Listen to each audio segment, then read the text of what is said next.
अस्सलाम वालेकुम students, welcome to YouTube channel. अच्छा स्टूडेंट्स, आज का हमारा टॉपिक है और बड़ा इंपॉर्टेंट टॉपिक है इक्वेशंस ऑफ मोशन। अच्छा, इस टॉपिक को समझने से पहले ना, इससे जो मेरी पिछली वीडियो थी ग्राफिकल एनालिसिस ऑफ मोशन, वो अगर आप देख लें तो बेहतर है, क्योंकि उनमें से बहुत से पॉइंट्स ऐसे हैं जो जहाँ पर डिस्कस हो रहे हैं, तो कॉन्सेप्चुअली आपको ये काफ़ी ज़्यादा हेल्प आउट करेगा। अच्छा चलिए नेक्स्ट बेटे फिर हम बात करते हैं कि जब हम इक्वेशंस ऑफ मोशन को डिस्कस करते हैं तो एक्चुअली इक्वेशंस ऑफ मोशन असल में है क्या, और इनको हम क्यों ड्राइव करते हैं, और जब हम ड्राइव कर रहे हैं तो हम किन किन चीज़ों का ख्याल रखते हैं, पहले ये देख लेते हैं। तो मेरे पास 3 बेसिक इक्वेशंस ऑफ मोशन है और ये सिर्फ उस बॉडी के लिए वैलिड है जो यूनिफॉर्म एक्सेलरेशन पे है। ठीक है, ये बात बेटे आपने याद रखनी है। अगर एक बॉडी वेरिएबल एक्सेलरेशन पे मूव कर रही है तो उसके ऊपर हम इक्वेशन ऑफ मोशन अप्लाई नहीं कर सकते। ठीक है, उसके बाद नेक्स्ट बात करते हैं कि ये जो इक्वेशंस ऑफ मोशन है इनमें हम इन क्वांटिटीज का आपस में रिलेशन डिस्कस करते हैं, initial velocity, final velocity, time, distance, acceleration वगैरह। ठीक है, तो अब आपको समझ आ गई होगी कि अगर हमने इनमें से कोई एक चीज फाइंड करनी है और हमें चंद एक चीजें मालूम है तो उसके मुताबिक हम उसके रेलेवेंट इक्वेशन जो है वो यूज कर लेंगे। ठीक है, तो इनकी सारी कैलकुलेशन के लिए यूज होती है। अच्छा, उसके अलावा एक और हम एजम्पशन करते हैं कि बॉडी स्ट्रेट लाइन में चल रही है। अब देखें, जब कोई भी body in a straight line चलती है तो उस वक्त ना, आपको मैंने ये बात पिछले लेक्चर में बताई थी कि उसका जो डिस्टेंस होता है और डिस्प्लेसमेंट है वो बराबर हो जाते हैं।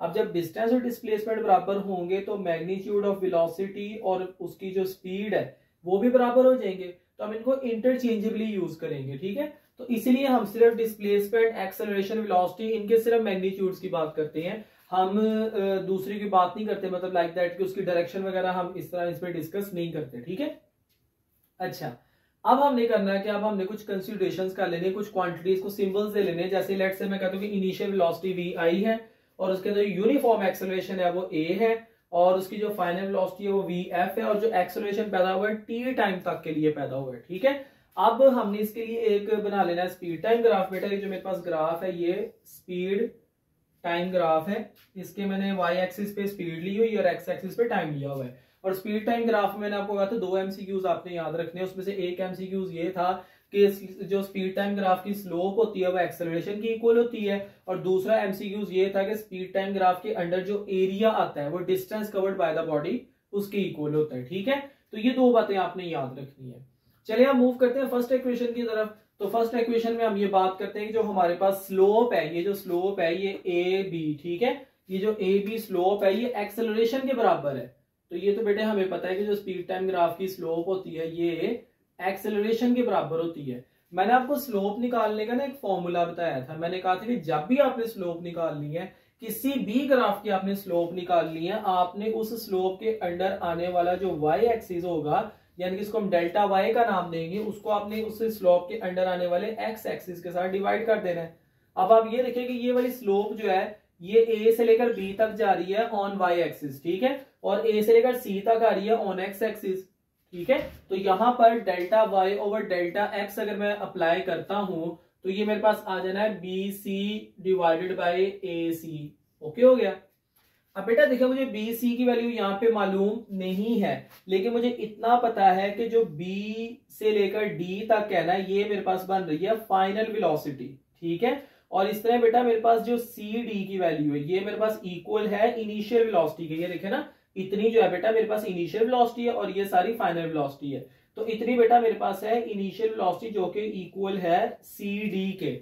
अब देखिए बेटा, ये मुझे मालूम है, ये मालूम है, अब इसमें से अगर इसको माइनस करूंगा पीछे ये बच जाएगा, तो एक्चुअली यहां पर मैं लिख सकता हूं कि सिंस जो मेरे पास बी सी की वैल्यू है वो इक्वल आ जानी है B D minus C D, B D minus C D. और जो ए सी है बेटा देखिए ये भी मेरे पास एक्स एक्सिस पे और डी भी एक्स एक्सिस पे, दोनों बराबर हैं एक दूसरे के, तो मैं ए सी को और डी के बराबर रख सकता हूं and A C is equal to O D.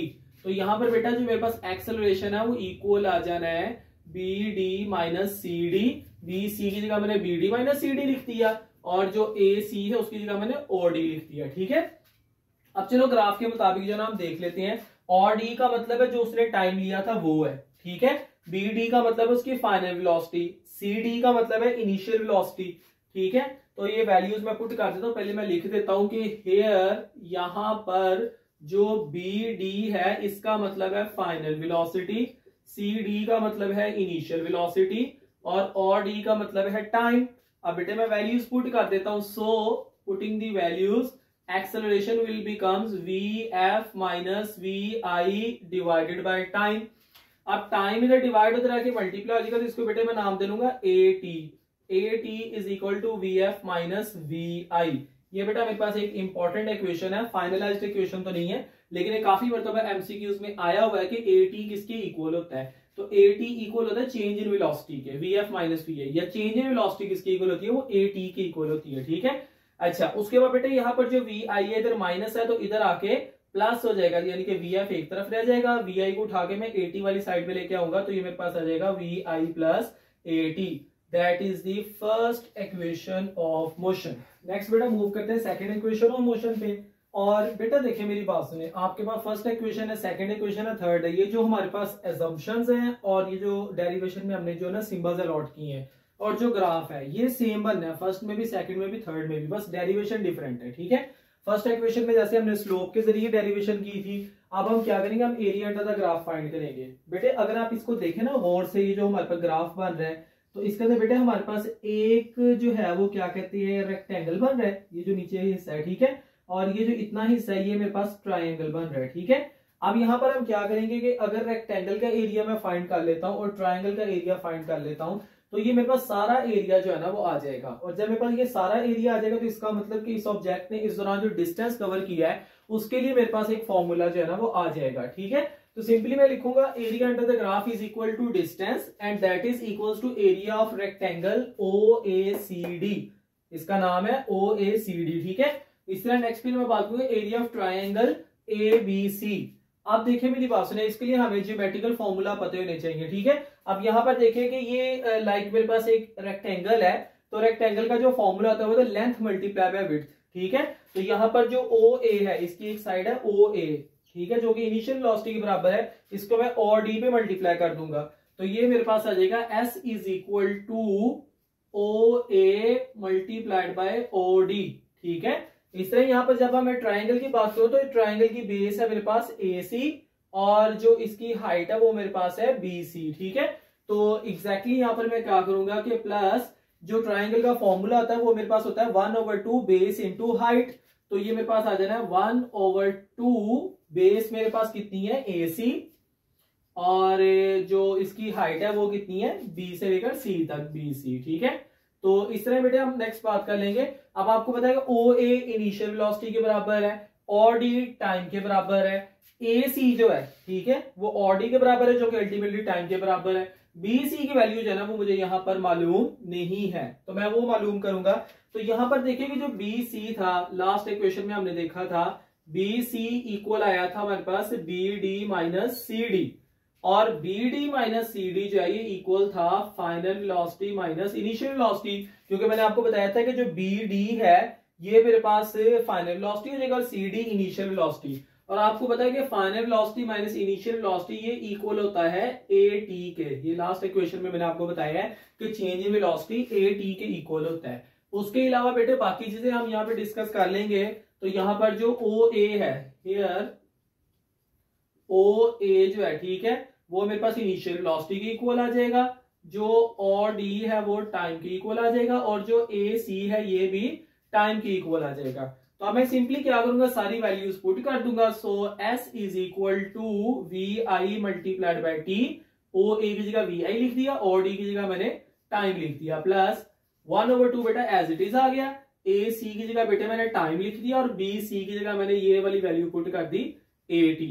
ठीक है, तो ये मेरे पास आ जाना है S इक्वल्स टू, ये मेरे पास आ गया VIT, इन दोनों को मल्टीप्लाई किया, प्लस 1/2 टाइम टाइम से मल्टीप्लाई हो गया, T का स्क्वायर बन गया, तो ये मेरे पास आ जाना 1/2 AT का square. So that is the second equation of motion. Next बेटे मूव करते हैं थर्ड इक्वेशन ऑफ मोशन पे। और बेटे जब थर्ड इक्वेशन ऑफ मोशन की बात करते हैं ना, एक्चुअली सेकंड में भी हमने area under the graph find किया था, थर्ड में भी area under the graph find करना है। फर्क क्या है, सेकंड में हमने रेक्टेंगल और ट्राइंगल को अलग अलग एरिया फाइंड करके उनको जमा किया था, ठीक है, लेकिन थर्ड में क्या करना है हमने बेटा, देखेंगे ये जो मेरे पास प्रॉपर एक पूरी शेप बन रही है ना, इस शेप को बेटे नाम देते हैं ट्रेपीजियम। ट्रेपीजियम की निशानी मैंने आपको वो ग्राफिकल एनालिसिस वाले टॉपिक में भी बताई थी। कि इसकी निशानी क्या होती है कि इसकी दो साइड से पैरेलल होती हैं, यानी कि ये देखो ना दो साइड आपको पैरेलल नजर आ रही है, और दो साइड से पैरेलल नहीं होती, यानी कि ये दो साइड से पैरेलल नहीं है। तो इसका मतलब कि दो साइड्स पैरेलल हैं और दो साइड्स पैरेलल नहीं है, और ये फोर साइड्स शेप होती है। तो ये पूरी की पूरी शेप ट्रेपीजियम है। तो अगर मैं ट्रेपीजियम के एरिया का फॉर्मूला निकालूं तो मेरे पास सारा डिस्टेंस जो है वो आ जाएगा, ठीक है। So the area of trapezium, trapezium का नाम क्या है, ओ ए बी सी डी, ये डिस्टेंस की इक्वल है। और ट्रेपीजियम का फॉर्मूला क्या होता है एरिया फाइंड करने का, ये जरा याद कर लें आप, आपको इसका ट्रेपीजियम के एरिया का ना फॉर्मूला याद करना पड़ना है। सम ऑफ पैरेलल साइड्स, के पैरेलल साइड्स को आपने जमा कर देना है, डिवाइडेड बाय 2 भी उसको डिवाइड कर देना है, और मल्टीप्लाई कर देना है हाइट से। हाइट का मतलब कहता है कि पैरेलल साइड्स का आपस में डिस्टेंस कितना है, ठीक है। तो चलिए आप इसको वन बाय वन करके हम स्टेप्स को डिस्कस करते हैं। So the distance is equal to, बेटे जो पैरेलल साइड है उनपे BD है और OA है। यहाँ पर पैरेलल साइड क्या है, BD है, और यहाँ पर जो पैरेलल साइड है वो OA है। तो हमारे पास आ जाना है BD प्लस OA, इनको जमा करके 2 पे डिवाइड कर दिया, और मल्टीप्लाइड बाय हाइट क्या है OD, इनका आपस में डिस्टेंस कितना है OD है, ठीक है। अब यहाँ पर ना एक एडिशनल स्टेप करना है, वो स्टेप क्या है कि हमने BC ओवर OD से मल्टीप्लाई करना है दोनों तरफ, ठीक है। अब क्वेश्चन है कि हम ये स्टेप करते क्यों हैं, स्टेप इसलिए करते हैं हम इस OD को रिमूव करना चाह रहे हैं। हम एक ऐसी इक्वेशन बनाना चाह रहे हैं जिसमें टाइम गिवन ना हो, यानी कि अगर सपोज दैट हमें कोई प्रॉब्लम आ रही है हमारी, तो उसके अंदर टाइम गिवन है ही नहीं, ठीक है। तो हम विदाउट नोइंग द टाइम हम उस प्रॉब्लम को सॉल्व कर सके, ठीक है। तो यहां पर हम ये स्टेप करते हैं। तो यहां पर मैं लिख रहा हूं multiply by BC over OD on both sides. Okay, तो यहां पर बेटे नेक्स्ट फिर हम बात करते हैं कि इधर भी मैं BC ओवर OD से मल्टीप्लाई कर दूंगा, तो ये आ जाएगा BC over OD multiplied by S, और बेटा ये 2 इधर डिवाइड हो रहा है, इधर आके मल्टीप्लाई हो जाएगा, ठीक है। और ये इक्वल आ जाएगा मेरे पास BD प्लस OA, और ये OD बेटा मेरे पास एज इट इज आ गया, ठीक है। और यहां पर बेटा जो BC ओवर OD है उससे मैंने कर दिया मल्टीप्लाई। अब बेटा देखिए ये OD और ये OD आपस में कैंसिल आउट हो गए, तो मेरे पास जो पीछे बच गया वो बच गया 2 multiplied by BC over OD multiplied by S, और ये मेरे पास आ जाना है BD प्लस OA, और बेटा ये मेरे पास BC बच गया था। और आपको पता है कि जो मेरे पास BC होता है, ये जो BC है ये BD माइनस CD के बराबर आएगा, ठीक है, BD माइनस CD, ठीक है। तो ये बेटा मेरे पास इक्वल आ गया BD माइनस CD, ठीक है। अब बेटे वैल्यूज पुट कर देते हैं। फर्स्ट इक्वेशन में आपने देखा था कि BC ओवर OD एक्सेलरेशन की इक्वल था, since BC over OD is equal to acceleration. बाकी बेटे वैल्यूज पुट कर लेते हैं, 2 BC ओवर OD की जगह मैंने एक्सेलरेशन लिख दिया, और S एज इट इज आ गया। अब यहां पर बेटे हम बात करते हैं BD का मतलब है फाइनल वेलोसिटी। अब यहां पर आ जाना है प्लस OA का मतलब है इनिशियल वेलोसिटी, ठीक है। और इसको मल्टीप्लाई कर देंगे, BD का मतलब है final velocity minus initial velocity, ठीक है। तो ये VF प्लस VI आ गया, VF प्लस VI, और BD माइनस CD यानी कि VF माइनस VI। अब यहां पर बेटे फॉर्मूला लगेगा A plus B into A minus B। बेटा ये इक्वल होता है हमारे पास A square minus B square. So in that case बेटा हमारे पास 2AS जो है वो इक्वल आ जाना है VF का स्क्वायर माइनस VI का square. So that is the third equation of motion. Okay students, अब नेक्स्ट हम कुछ न्यूमेरिकल प्रॉब्लम्स पे मूव करते हैं जिसमें हम इन इक्वेशंस को यूज करना सीखेंगे, ठीक है। तो चंद एक क्वेश्चंस हैं वो डिस्कस कर लेते हैं, इससे हमें पता भी चल जाएगा कि हमें इक्वेशंस को इस्तेमाल करना आया है कि नहीं आया। देखिए पहले एक न्यूमेरिकल प्रॉब्लम में वो कह रहा है कि एक कार है जो कि 10 मीटर पर सेकंड पर ट्रेवल कर रही थी, ठीक है, 10 मीटर पर सेकंड पे ट्रेवल कर रही है, यानी कि ये पहले आता है, उसकी इनिशियल वेलोसिटी होगी, और वो कह रहा है कि एक्सेलरेट करती है uniformly at the rate of 2 meter per second square, तो ये उसका एक्सेलरेशन हो जाएगा। और कह रहा है कि आफ्टर 5 सेकंड्स, ये टाइम बता रहा है, उसकी वेलोसिटी हमने बतानी है। अब जो बाद वाली वेलोसिटी होती है उसको हम फाइनल वेलोसिटी कहते हैं, यानी कि ये हमें इनिशियल वेलोसिटी बता रहा है, वो हमारे पास है 10 मीटर पर सेकंड, एक्सेलरेशन बता रहा है 2 मीटर पर सेकंड स्क्वायर, और टाइम बता रहा है 5 सेकंड्स, और हमसे पूछ रहा है कि फाइनल वेलोसिटी क्या होगी। अब देखिए यहाँ पर हम पहले डिसाइड करेंगे कि हमारे पास जो है ना वो इक्वेशन कौन सी इस्तेमाल होनी है, ठीक है। अब फाइनल वेलोसिटी फर्स्ट इक्वेशन में है, उसके लिए हमें इनिशियल वेलोसिटी, एक्सेलरेशन और टाइम चाहिए। बिल्कुल ठीक, हम जो है ना फर्स्ट इक्वेशन लगा सकते हैं। सेकंड और थर्ड में डिस्टेंस भी है जो कि हमें यहाँ पे मालूम नहीं है, तो सेकंड और थर्ड यहाँ पे अप्लाई नहीं हो सकती। चलिए खैर, नेक्स्ट हम फिर बात करते हैं। हमारे पास जो वी एफ है that is equals to V I plus A T, ये हमारे पास मेन फॉर्मूला बन जा रहा है। और उसके बाद बेटे नेक्स्ट फिर हम बात करते हैं कि V F is equal to V I की जगह इनिशियल वेलोसिटी की वैल्यू लिख देंगे प्लस ए की जगह acceleration 2 meter per second square और टी की जगह टाइम जो कि 5 सेकंड्स हो जाएगा। ठीक है, ये 10 बेटे एज इट इज आ जाएगा मेरे पास 10 मीटर पर सेकंड, और 5 को जब मैं 2 पे मल्टीप्लाई करूंगा तो ये भी मेरे पास बन जाएगा 10 meter per second. So that the final velocity is 20 meter per second. तो बेटे इसको सॉल्व करके हमने लास्ट पे रिजल्ट्स भी लिखने होते हैं, जो भी ऊपर क्वेश्चन होता है उसका हमने आंसर एक सेंटेंस की फॉर्म में करना होता है। So the velocity of the car after 5 seconds is 20 meter per second. चलिए नेक्स्ट मूव करते हैं। कह रहे हैं कि एक ट्रेन है जो कि स्लो डाउन हो रही है, और वो स्लो डाउन हो रही है from 80 kilometre per hour with uniform retardation. अब यहां पर देखिए रिटार्डेशन है with a uniform retardation of 20 meter per second square. How long will it take to reach 20 kilometre per hour? तो इसको 20 किलोमीटर पर आवर पे पहुंचने में कितना टाइम लगेगा? यानी कि पहले वो इधर थी तो ये इनिशियल है, अब बाद में इधर पहुंची है तो ये फाइनल है। अब चूंकि ये रिटार्डेशन है तो इसका मतलब मेरे पास एक्सेलरेशन नेगेटिव होगा, तो मुझे उसने इनिशियल वेलोसिटी, फाइनल वेलोसिटी और एक्सेलरेशन बताकर टाइम पूछा है। अगेन फर्स्ट इक्वेशन ही यूज होगी, लेकिन यहाँ पर एक छोटा सा इशू है। वो इशू ये है कि उसने जो मुझे स्पीड बताई है ना वो किलोमीटर पर आवर में बताई है। ठीक है, अब चूंकि उसने स्पीड मुझे किलोमीटर पर आवर के अंदर बताई है, सो इन दैट केस मैं ये बात करता हूँ कि इसको पहले मुझे मीटर पर सेकंड में कन्वर्ट करना है। तो हम सिंपली इसको मीटर पर सेकंड में कन्वर्ट करते हैं बेटे। तो ये यहाँ पर जो इनिशियल वेलोसिटी है वो मेरे पास है 80 kilometre per hour. Kilometre per hour को मीटर पर सेकंड में कन्वर्ट करना हो, सिंपल एक शॉर्टकट मेथड में आपको बता देता हूं कि इसको हम 10 पे मल्टीप्लाई कर देंगे, 36 पे डिवाइड कर देंगे। ठीक है, तो ये बेटा मेरे पास आ जाएगा 22.2 मीटर पर सेकंड। इस तरह फाइनल वेलोसिटी को हम कन्वर्ट कर लेंगे, तो फाइनल वेलोसिटी जो है वो मेरे पास है 20 किलोमीटर पर आवर। इसको मैंने 10 पे मल्टीप्लाई किया, 36 पे डिवाइड कर दिया। तो इस सारे को सॉल्व करने के बाद जो मेरे पास आंसर आएगा वो आएगा 5.6 मीटर पर सेकंड।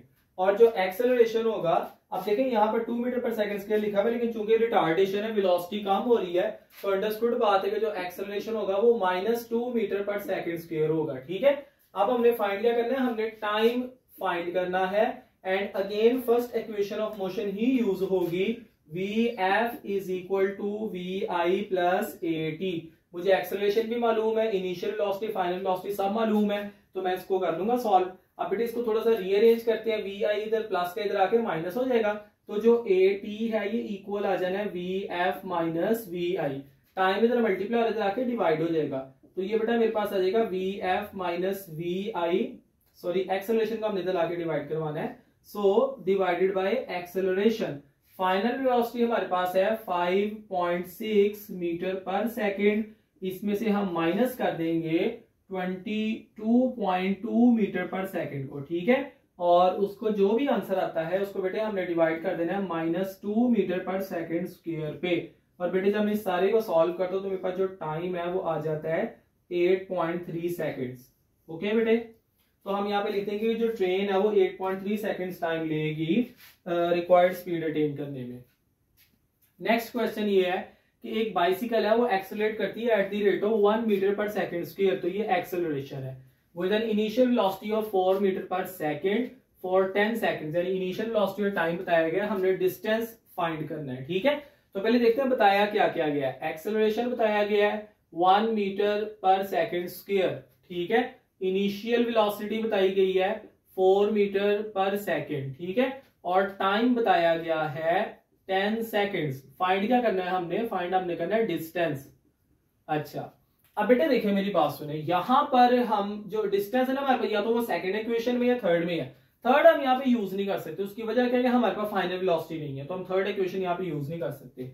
हाँ, सेकंड इक्वेशन के लिए हमें इनिशियल वेलोसिटी, टाइम और एक्सेलरेशन चाहिए, तो सेकंड इक्वेशन हम बिल्कुल यहाँ पे यूज कर सकते हैं। So S is equal to VIT plus 1/2 AT का स्क्वायर। अब देखें डाटा निकाल के आपने ऑन द स्पॉट डिसाइड करना होता है कि यहाँ पे कौन सी इक्वेशन लगेगी, ठीक है, कौन सा हमने यहाँ पे मेन फॉर्मूला जो है वो यूज करना है।